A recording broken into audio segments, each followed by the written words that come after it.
Golden Radio Hour.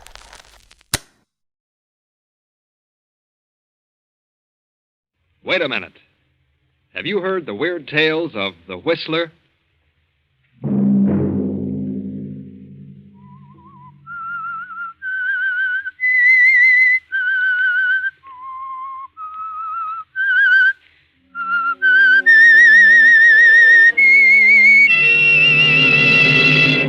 I'm the Whistler.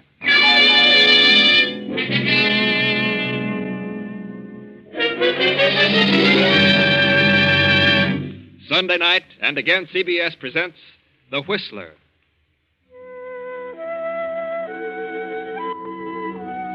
I, the Whistler, know many things, for I walk by night. I know many strange tales, many secrets hidden in the hearts of men and women who have stepped into the shadows. I know the nameless terrors of which they dare not speak. And so I tell you the amazing story of House of Greed. A taxicab rolls through the night and comes to a stop before a brownstone mansion on West 52nd Street. The driver opens the door, and a handsome, well-dressed man steps out, pays the driver, slips quickly up the stairs, fumbles with a bunch of keys, but the door opens. Oh, hello, Jackson. Mr. Talbot, welcome home, sir. Where's Mrs. Talbot? Oh, she left 3 days ago. Went to the place in the Catskills. There's a note on your desk, sir. Oh, good. Your brother, Frank, is waiting in the library. Oh. Hello, Frank. What do you want? John. Now, look, Frank, I told you the last time I'd give you no more money. Oh, but it isn't gambling debts this time. I'm reforming. I'm going to settle down and work. Work? I met a big cattleman from South America. He has a very lovely daughter. And she talked her father into letting me buy an interest in the business. How much? 10,000. Oh, I'm sure I'll make good, John. Oh, very well. I don't mind doing something like that for you. When are you leaving? Tomorrow. I've had a plane reservation for 4 days. Mm-hmm. Thanks for the check, John. You're a swell guy. Tell Mary goodbye for me. Yeah, she's up in the Catskills. Yeah, so Jackson told me. Good Lord. What's wrong? She hasn't gone to the Catskills. I can't understand this.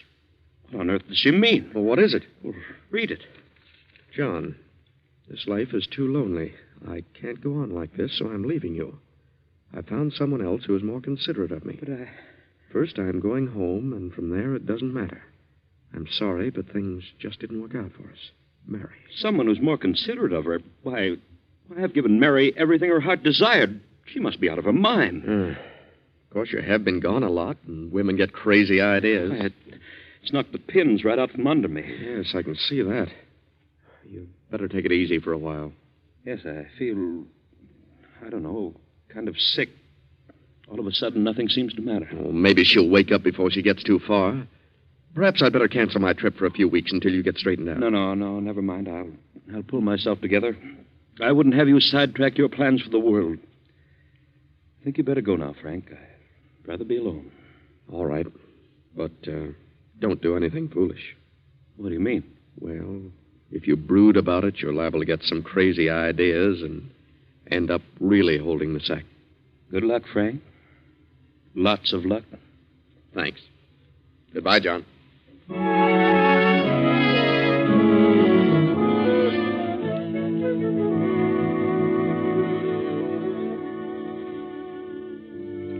John sits for the remainder of the night staring over the top of his desk. The next morning, he closes the house and starts on Mary's trail, which takes him to London, Paris, Berlin, all over Europe, but to no avail. Finally, he drops his active interest in his business and goes to live in his country estate. Then one day, 14 years later, he finds himself on a honeymoon. He has married a widow named Helga. Well, John, dear, we got away without too much trouble. Well, it does seem a bit silly, rice and honeymoons at our age. Our age? Well, you sound as though we're a couple of old grannies. I'm 36 and you're 45, and I certainly don't feel old. Why, of course you're not, Helga. Oh, dear. John, now that the wedding's over, there's something I haven't told you. Oh, now I haven't said anything because I was afraid it might make a difference. I know what it is. You have a son. How did you know? I wondered when you were going to mention it. Oh, well, he finishes school this year. It's been quite a struggle putting him through college. But he's very bright. Paul has studied hard and managed to cram 2 years into one. Could he spend the summer with us? Why, of course. Oh, John, you're a darling. I should be able to find a place for him in the business. Oh, ask him to come down to our place in the country. Oh, thanks, John. You're wonderful.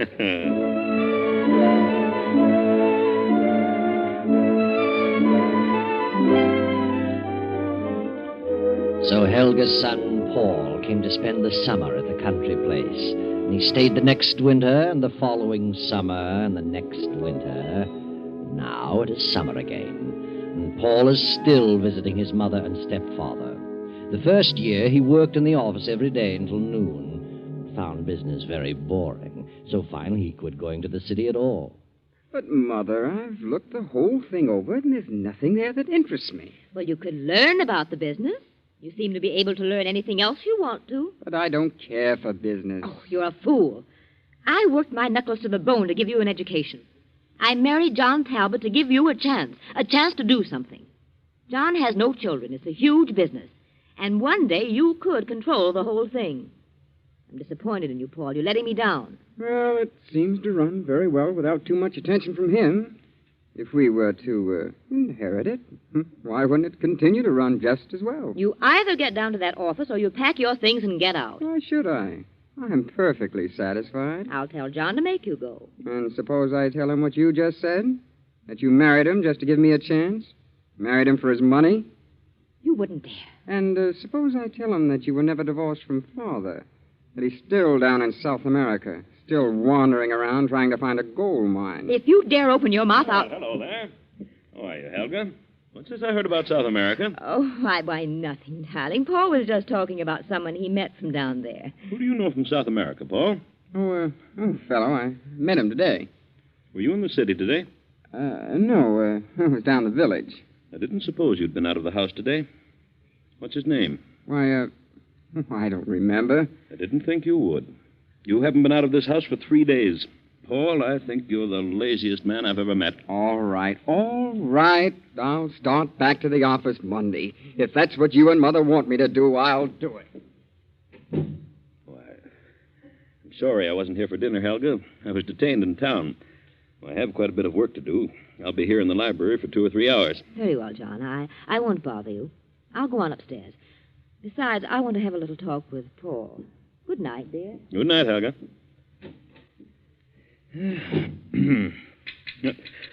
What on earth? Who's out there? Who are you?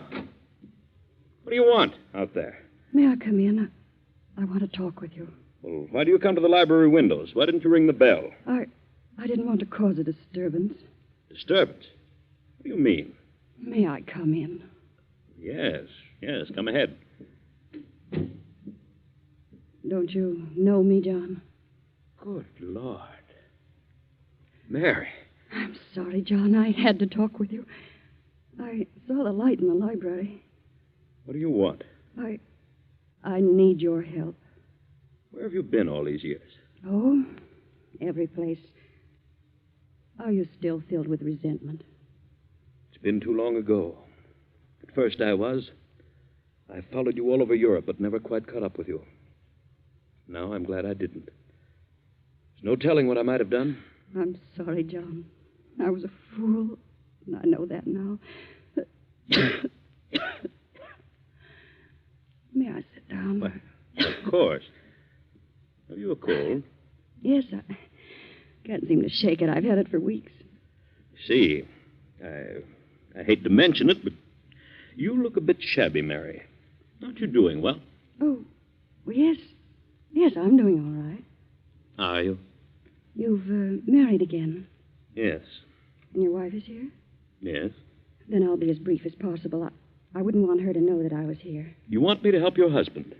No, not that. I have no husband. What about the man you said was more considerate of you? He left me 4 years after the baby was born. Baby? You have a child. Yes, John. She's 17 now. And where's the man? I don't know, and I don't care. Oh, John, I made the biggest mistake of my life. I should have known better. but he practically carried me off my feet. And I learned later, to my sorrow, that he was not worth shooting. Where's your daughter? She's in a school in Vermont. I've worked hard to give her an education. I've done everything I could do to give her a chance. I've not seen her very often.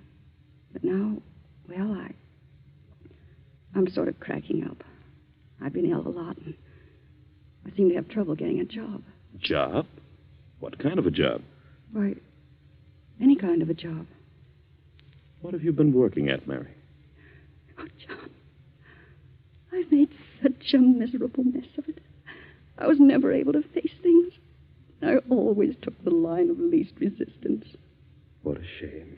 And now I've come to the end of my rope. Joan has finished school. She's a lovely girl, John. I can't let her know. I can't take her with me. Why not? She deserves so much more. She deserves a chance in life.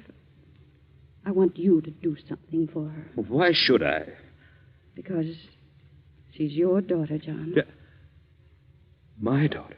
Yes, yours and mine. She was born 7 months after I left. Here's the birth certificate. Please, John, do something for her. She shouldn't be made to suffer for my mistake. She's innocent. Well, does she know I'm her father? No. And she doesn't remember the other men. Here, I'll give you her address. Fernwood College. And I'll write a letter to her explaining all about you. Well, Oh, John, you could do so much for her. She's a young lady now. And so lovely. Please see her. I know you'll fall in love with her. All right, Mary. I'll see her. I'll have her come down here. Oh, John, I'm so sorry. So sorry for everything I've done. Please forgive me. I've forgotten everything, Mary. Oh, wait a moment. Take this check and do something about that cough. No, thanks, John. I won't need it. You'd better take it. Thanks. I'll be all right in a few days. The cough will be gone. Good night, John. Good night, Mary.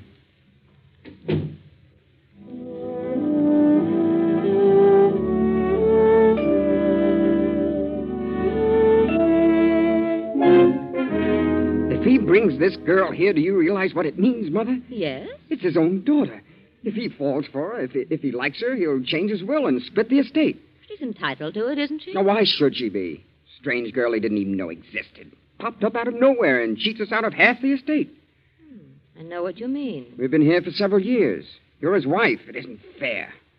What would you do about it, Paul? I'd see that she didn't get anything. How would that be possible? Suppose she didn't like it here. Supposing that before John got attached to her, the things happened that would make her dislike everything here. If she runs away soon enough, he won't change his will. Perhaps you're right. And if she doesn't? Then maybe something could happen to John. Later, something could happen to the girl. But in any event, the will must not be changed. Where do you get such ideas?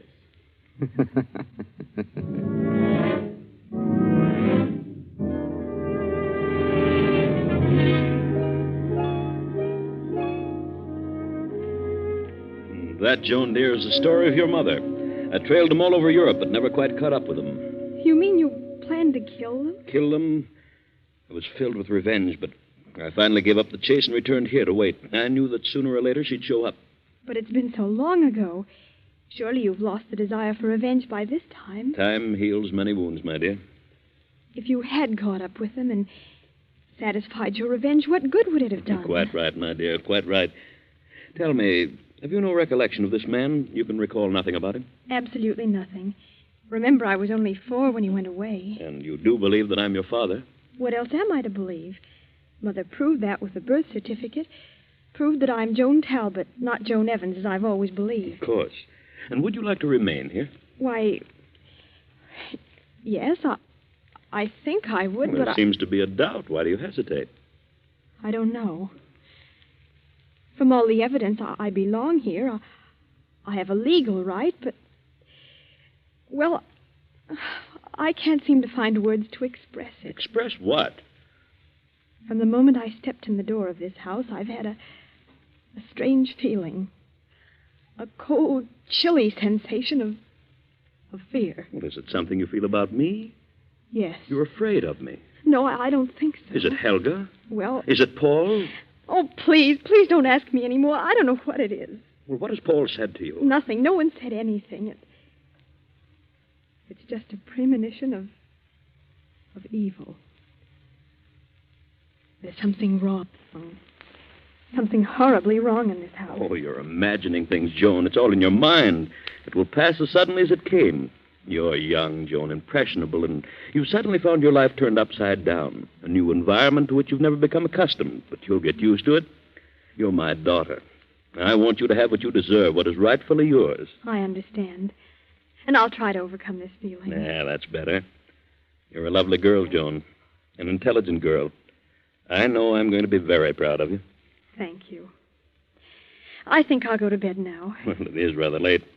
Good night, dear. See you in the morning. Hello. Paul, what are you doing here on the stairs in the dark? I wanted to tell you something. What? You're very, very beautiful. Your eyes, your hair, just like gold.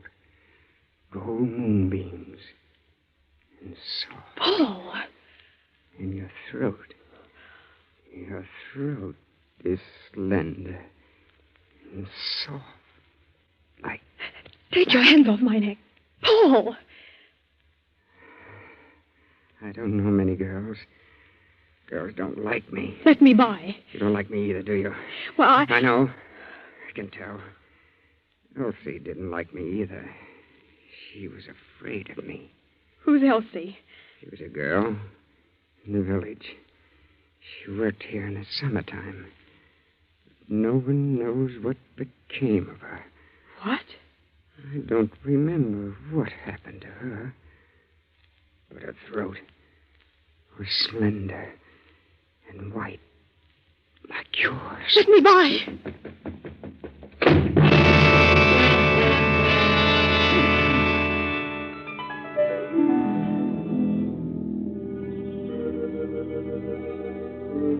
Joan. What?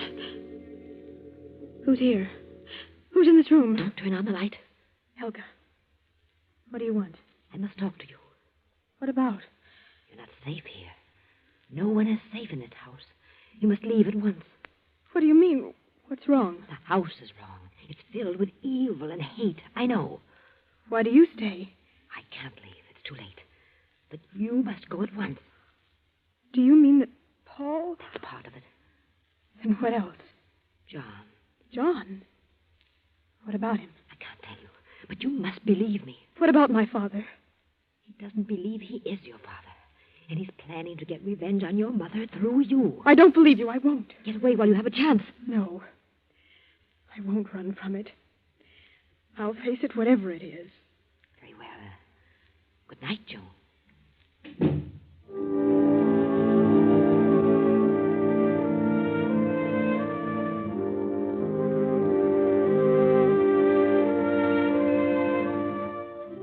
Now it is nearly midnight.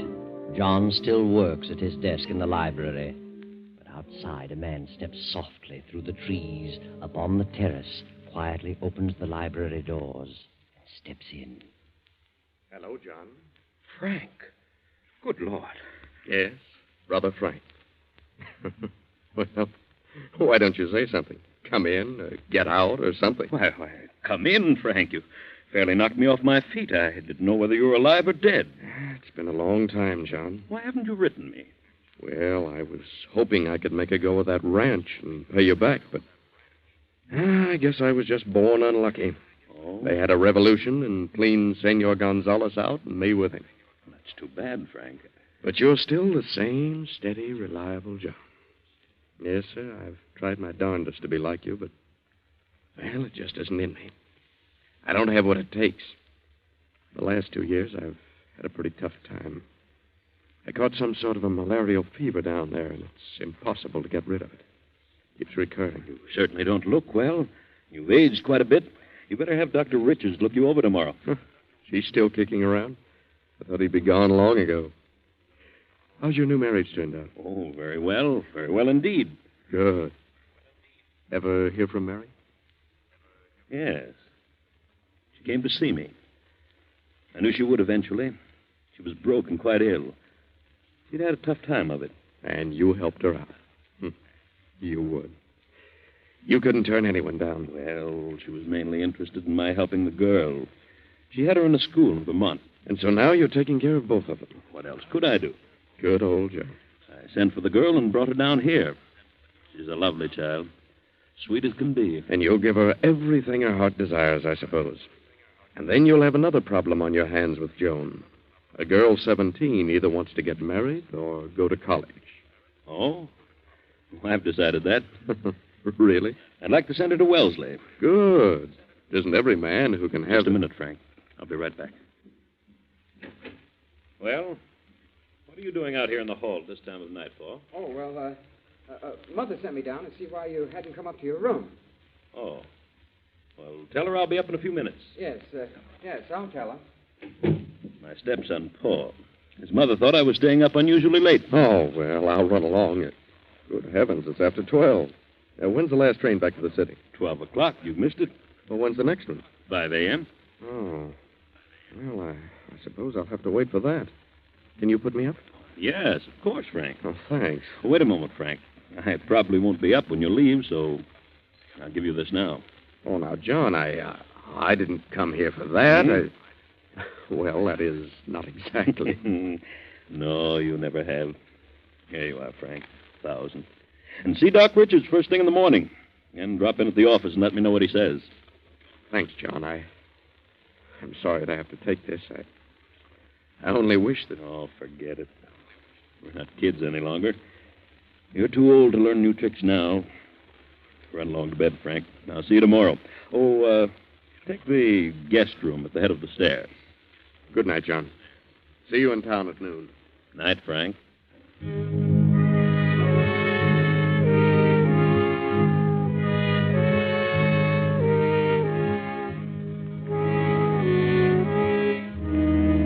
The clock strikes 3 as 2 figures slip down the darkened hall and quietly enter John's bedroom. Then a few minutes later, the same 2 figures make their way in the moonlight through the trees to the back of the estate, carrying a long, gruesome bundle wrapped in a sheet.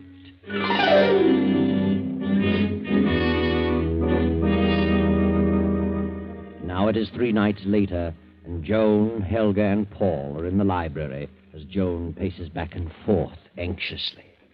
But where could Father have gone? He didn't say a word about going out of town. Oh, maybe he doesn't want to come back. Why not? I don't know. Maybe he doesn't like it here.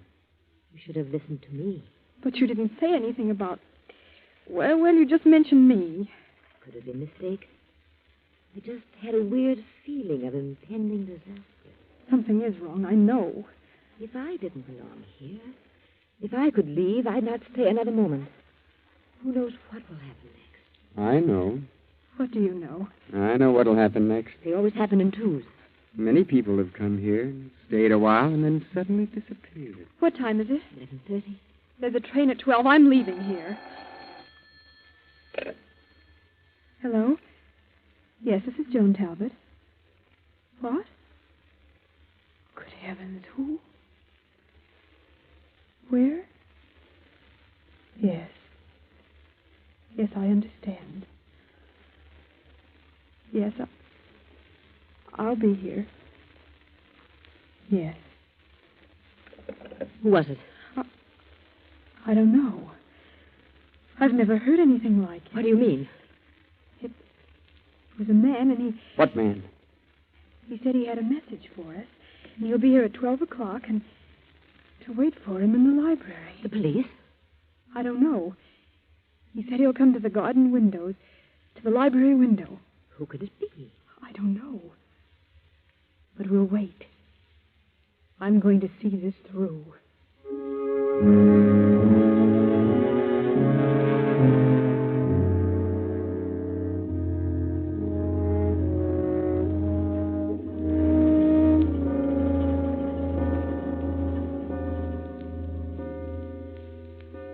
Here he comes. Through the garden. Who is it, Mother? I don't know. The lights. Why did you turn out the lights? I turned them out so we could see outside. Who is he? I don't know. He's up on the terrace. Who are you? What do you want? I came to talk to you. What about? About what happened here at 3 o'clock in the morning several days ago. Nothing happened. Nothing. But something did happen. Turn on the lights. No, don't turn them on.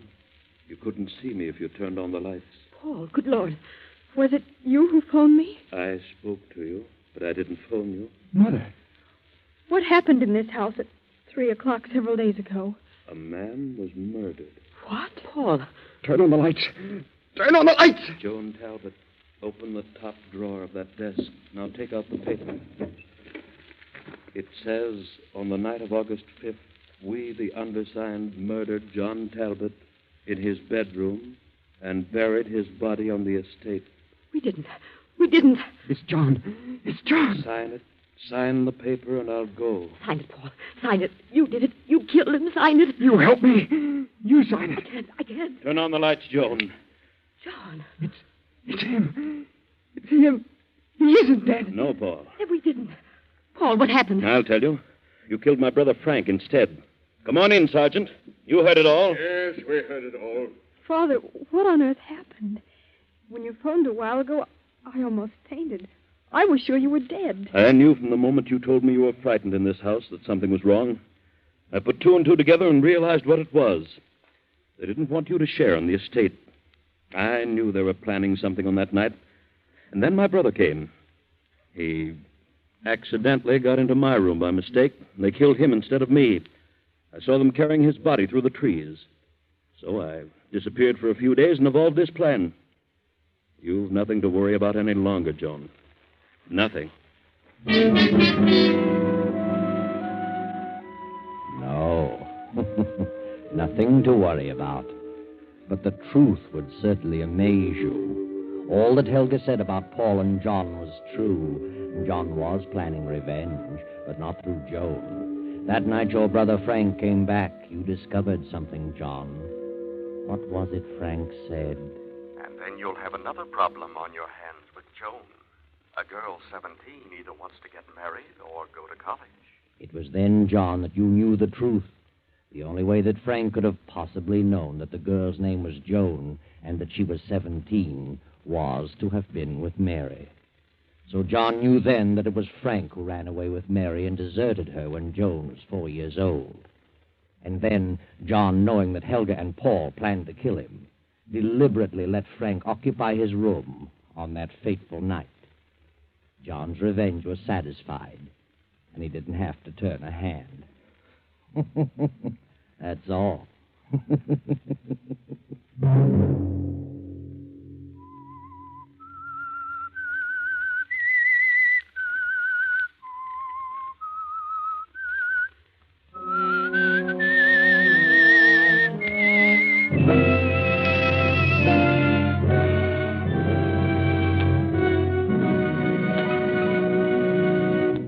CBS has presented The Whistler.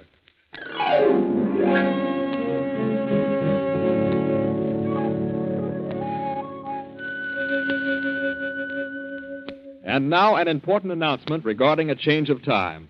Beginning 1 week from tomorrow night, on Sunday, September 13th, The Whistler will come to you at 9:15 p.m. Remember, Sunday, September 13th, at 9:15 p.m.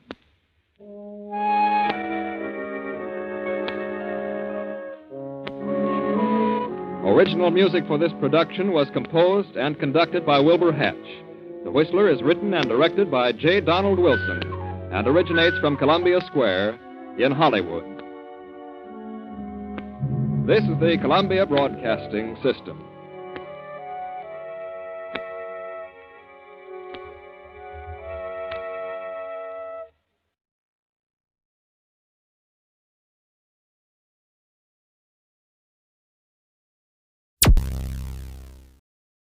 Thank you for listening. Please like and subscribe.